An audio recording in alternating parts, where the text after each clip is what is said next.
Soldier নিয়ে আমি যতটুকু বুঝতে পারছি, সোলজার গত ডিসেম্বরে আসার কথা ছিল, কারণ সেটা একটা দেশপ্রেমের গল্প ছিল। সো আমারও মনে হয় এই ডিসেম্বরেই যাবে, বিকজ এটা একটা দেশপ্রেমের গল্প। আচ্ছা, আমরা সিনেমার আগে একটা ডান্স পারফরমেন্স করবো। বাসার অনেক সুন্দর গান গায়, আপনারা সবাই জানেন।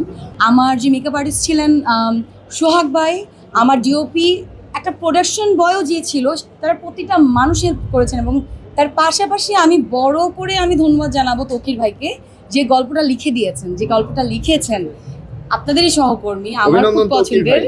এবং আমার মনে হয় এই টিমটা, we are a lucky team. আমরা যে কাজটা করেছি, আমরা খুব ভালো রেসপন্স পেয়েছি। সো আমি সবার দোয়া চাই যাতে একটু ভালো ভালো কাজ করতে পারি। Thank you so much. অনেক টায়ার্ড কথা বলছি।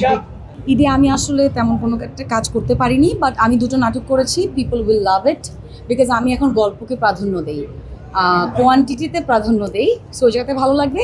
অ্যান্ড সোলজার নিয়ে আমি যতটুকু বুঝতে পারছি, সোলজার গত ডিসেম্বরে আসার কথা ছিল, কারণ সেটা একটা দেশপ্রেমের গল্প ছিল।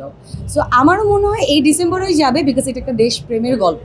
সো আমরা দেশপ্রেমের গল্পটাকে চাইলেই এখন রিলিজ করে দিতে পারছি না, যেটা আমি যতটুকু জানি।